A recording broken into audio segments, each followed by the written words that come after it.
I'm here with Will Loevner. He is the 2021 WEMBO US Continental National 24 Solo Mountain Bike Champion.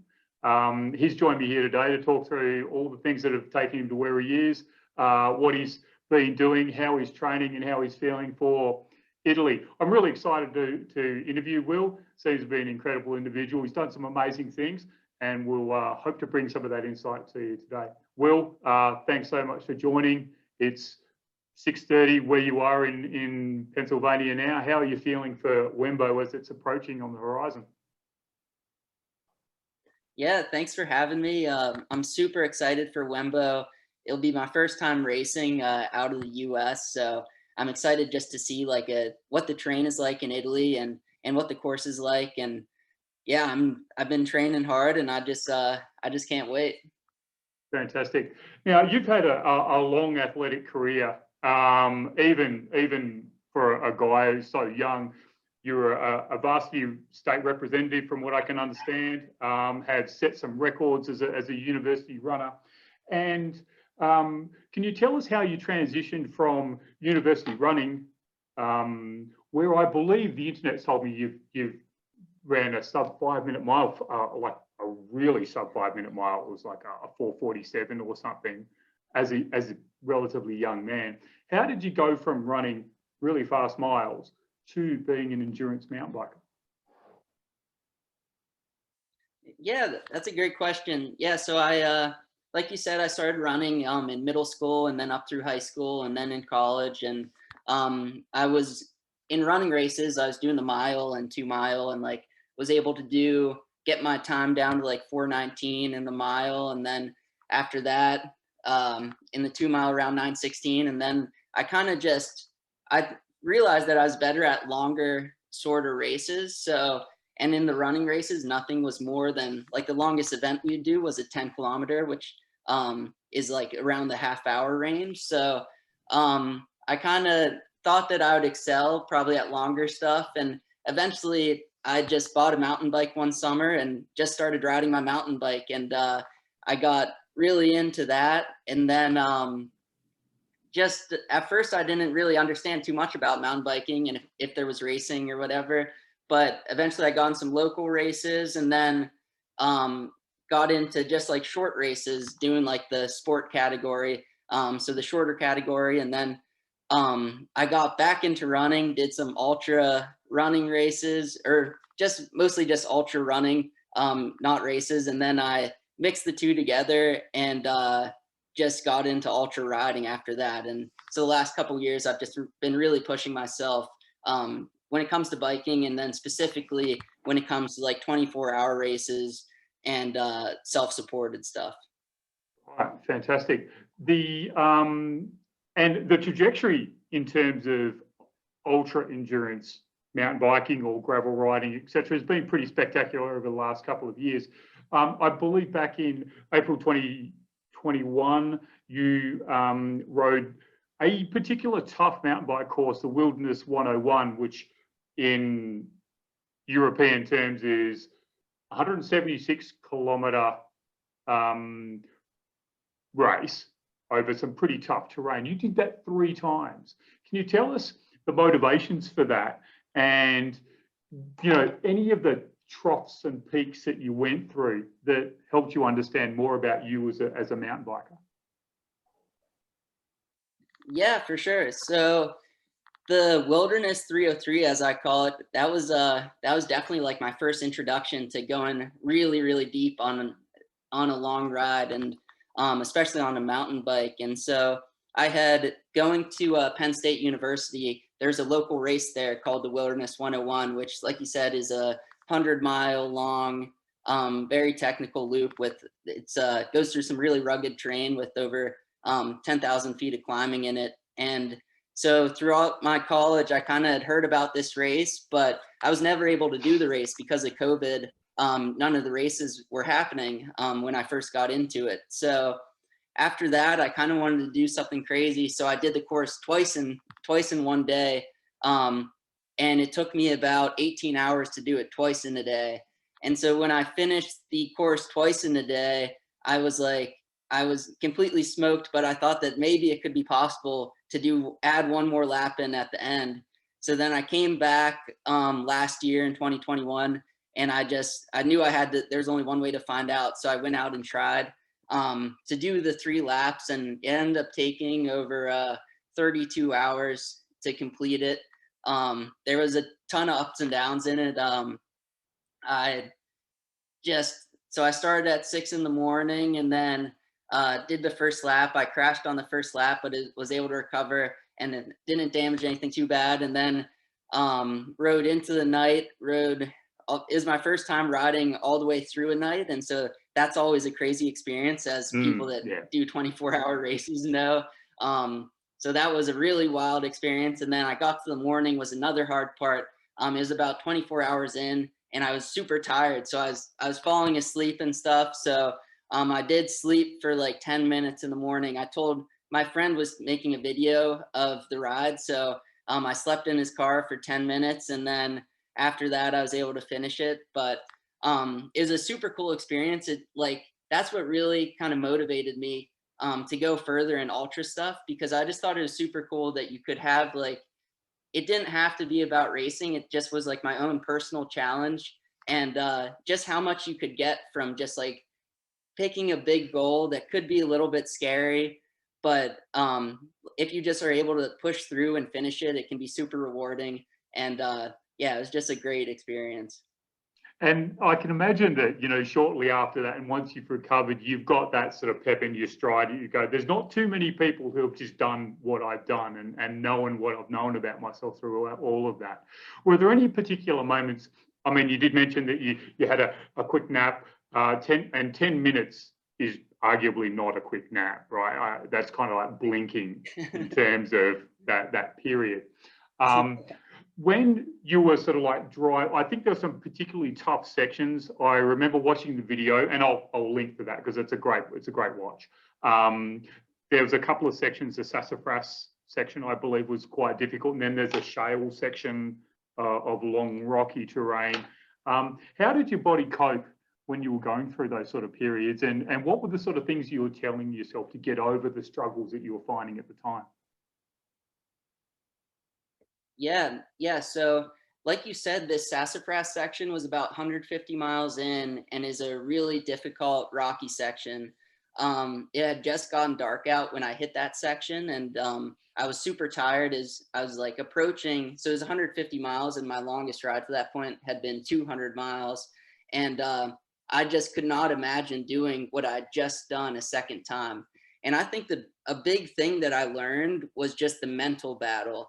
I think that you learn that there's so many ups and downs, and it's like, even if you're feeling super bad and you think there's no way that you could get it done, I just think that you kind of got to ride the wave of that emotion and know that at some point it will get better, as long as you keep pushing through, no matter what, pretty much.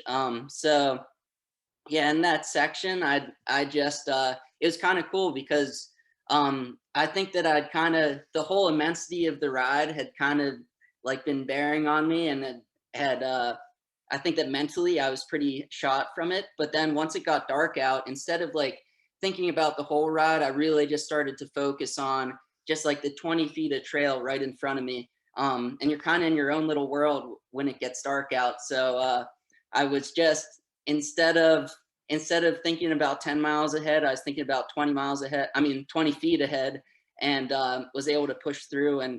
And yeah, so that was really one of the coolest parts of the ride, was getting to that point. And even though it was probably the lowest point of the ride, and I wasn't even halfway, like, I was able to kind of conquer it in my own mind, and start to feel better after that.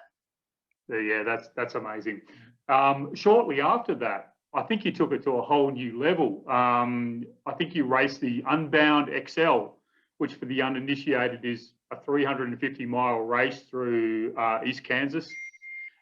Now, 350 miles in anyone's language is a long way. On a bike at race pace, it sort of beggars belief. Now, you went full noise in this race, from what I can understand, and binned it at a certain point, breaking your hand and opening up a massive gouge in your arm. Now, from what I understand, that was at 200-mile mark. you were with Taylor Ledeen, and Taylor Ledeen is a friend of WEMBO. Where we love Taylor, he's awesome, and he's a monster. So for you to be at the front with someone like Taylor, and I believe leading at the time, to come down, and then you rode the rest of that particular event, another 150 miles with one arm, and I had to get patched up by a convenience store clerk. We'll talk more about what that meant later, but can you tell me how you came out of that valley that would have been, I'm broken, I've got 150 miles to go, and what were you telling yourself to keep going after that in this incredible event? Yeah. So I hit the deck at 200 miles in. I crashed really hard. I was up with Taylor, and it was about 3 a.m. So it was pretty much the middle of the night, just descending one of these gnarly gravel roads. And yeah, when I hit the deck, I knew as soon as I crashed that I had really hurt myself, but I didn't really know what happened until after the race. But yeah, my hand went numb and my arm got torn open. But we were just in the middle of nowhere. So Taylor, I mean, he's a great guy. He stopped and made sure I was okay. And then there was a gas station at 216 miles. So he rode ahead to the gas station and he said he'd let people know that I got injured. And then I was there, and I stood up after the crash, and I just started walking my bike at first. I just pushed it, and because I didn't really know if I could ride, not being able to use my hand. But eventually I realized it was going to take me a really long time to get to the gas station. It was 16 miles away. So I was just like, just make it to the gas station and just get there and see how you feel. So I started riding eventually and kind of figured out that I could somehow kind of rest my hand partly on the bars and use my other hand to control the bike. And I made it to the gas station there, and yeah, I got the convenience store clerk to patch up my arm. It was probably around 4:30 in the morning at that point, and yeah, she was pretty shocked by doing that. But yeah, after that, I really just took it one turn at a time. Really, like I just could not. I knew that I could always keep pedaling, and like I never got to the point where I couldn't take one more pedal stroke or I couldn't make it to the next turn. So I always would just tell myself, make it to the next turn, make it to the next gas station. And yeah, it's like eventually, I think it was around 250 miles in. So it was about 50 miles after my crash. It had gotten super hot the next day. And at that point, it was kind of, at one point I was crying.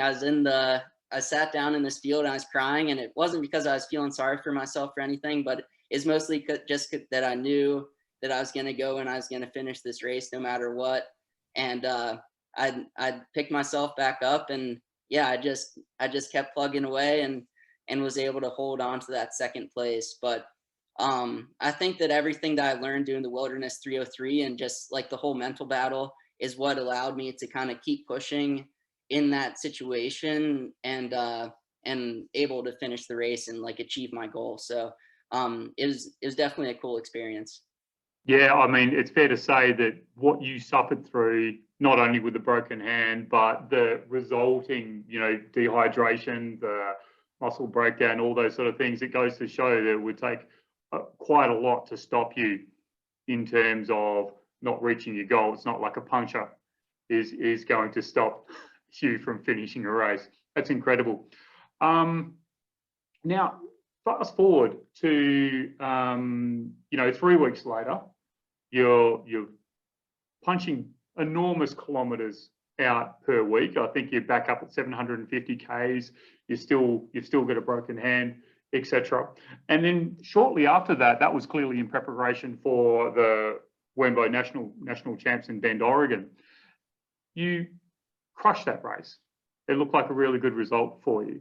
Can you tell me, and for people watching at home, you covered 430 kilometers, 7,282 meters of vert. That's kind of small bickies in terms of all the things you've done previous to that. Did you approach the 24-hour national race differently to the 303, to the 350 XL? And I ask that because it would make me think that you would hit the 24-hour race and just go fast, flat out, because in your mind, it kind of seems like a small race. Can you take us through the way you approach that? Yeah. So after Unbound XL, I had the broken hand, and I knew all along my goal was to do Unbound XL and then do the 24-hour nationals race after that. So it was about 5 weeks after the race, and at first I wasn't even sure if I was gonna be able to do it, just because I wasn't sure if I was gonna be able to train with a broken hand, or if I was gonna be able to even mountain bike once I got there. So I was training mostly on the roads, and was wearing a splint on my hand for it. And I got to the week before the race, and I hadn't mountain biked or anything because the doctor told me no matter what, I couldn't mountain bike, but I could train on the road. So pretty much I drove across the country out to Oregon, and on my road trip out there, I did one mountain bike ride before the race and saw that I could control the bike and I could brake and do everything I needed to do. So I knew I was ready to go.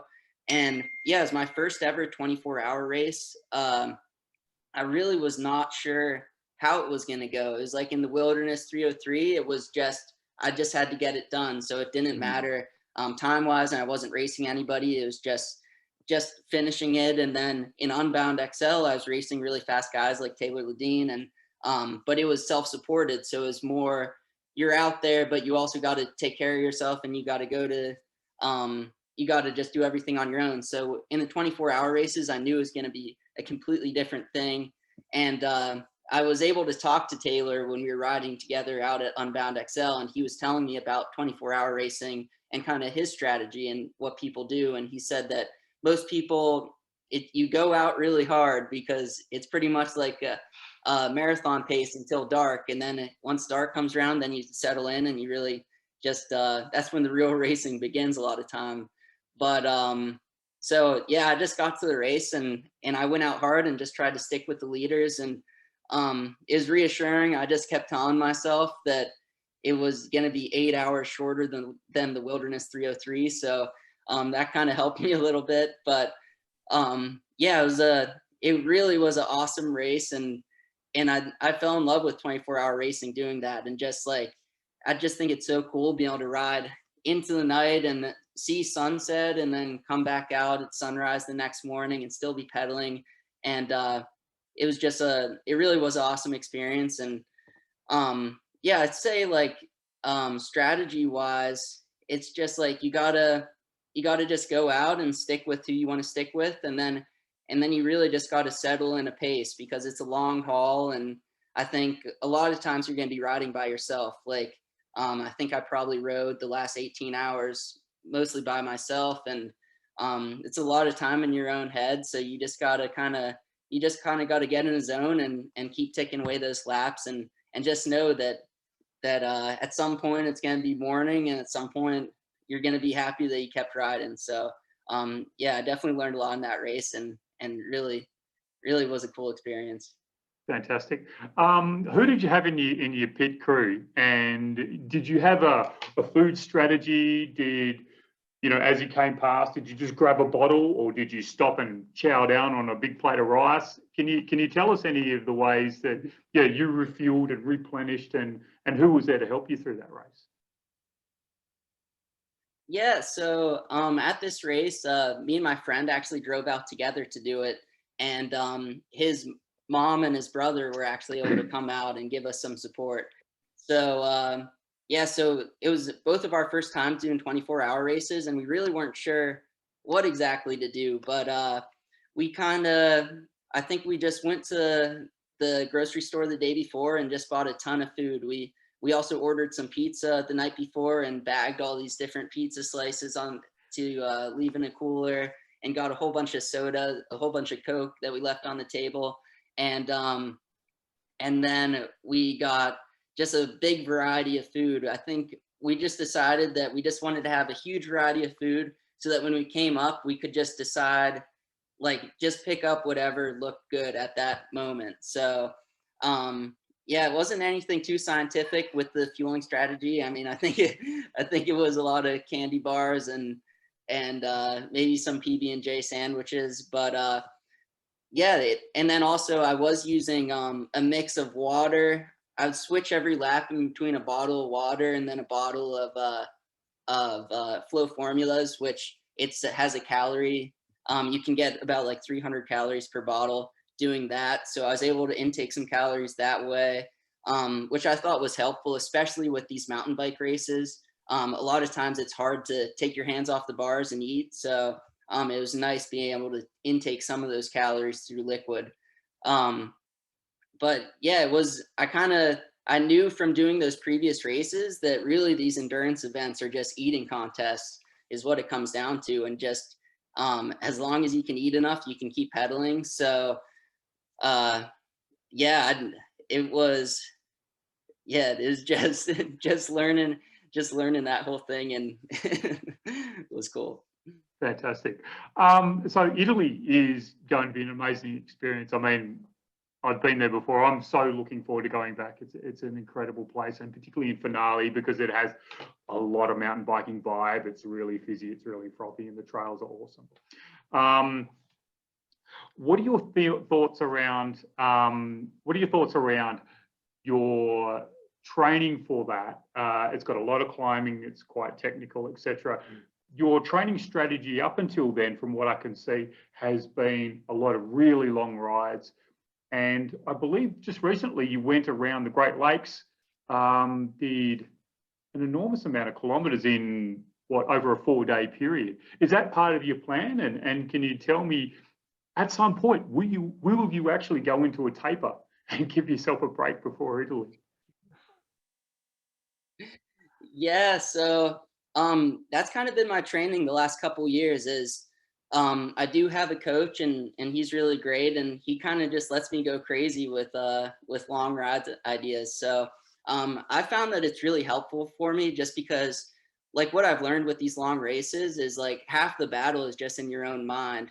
So I just feel like when you really push yourself in training and do big rides all the time, I just think that it really can help you and pay off in like those hard moments in races. So yeah, I've just I found that that's been really good. And like before Italy, I'll definitely rest a little bit. I'm planning on doing I'm doing a gravel race in Texas on May 12th, and then I'll probably just do some workouts, try to get pretty fast, and then fly out to Italy for the 24-hour Worlds. And then after that, I'm actually flying out to directly from Italy out to Kansas the next week to do Unbound XL. So it's Right. going to be a big double.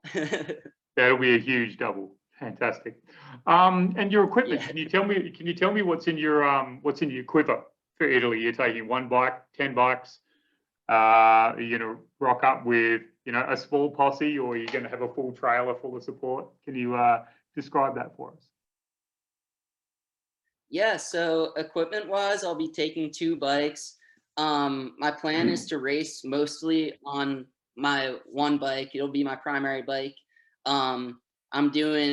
The bike is a specialized Epic Evo, so it has 120 mil of travel up front and 110 mil of travel in the back, which I've found has been really good for these 24-hour races, just taking a little bit of the fatigue off over such a long period. And then the second bike I'm going to use mainly just if there's a mechanical issue or some sort of issue that I have to fix, I'll be able to hop on that second bike and do as many laps as I need to before my primary bike can get fixed. But and then support crew wise, I'm super fortunate. My family is coming out, so my mom and dad and my sister and brother-in-law are all flying out, and it'll be their first time giving me support at one of these races. But I've kind of told them what it entails, and I'm sure they'll do a great job. So yeah, I think I got a good plan, and just I'm super excited for it. Yeah, it sounds like it's going to be awesome. Cool. All right. So I'm conscious that I've kept you for 35, 40 minutes. been a cracking insight to understand more about the way you tick. Is it like you've got some sponsors? I see you're sponsored by Flow. Is there anyone else that you'd like to thank? And I believe that, you know, the community can get behind you and, you know, throw a few clams your way to help you get to Italy to make a cracking race of it. So maybe you could tell us about your sponsors and any GoFundMe links or something similar that you've got. All right, great. Yeah. So my sponsors are Flow Formulas, which is a drink mix company, and then also Lupine Lights. It will be providing lights for 24-hour World. So I'm super grateful for that. And then some local teams, Syndicate Cycling. They've been really helping me out.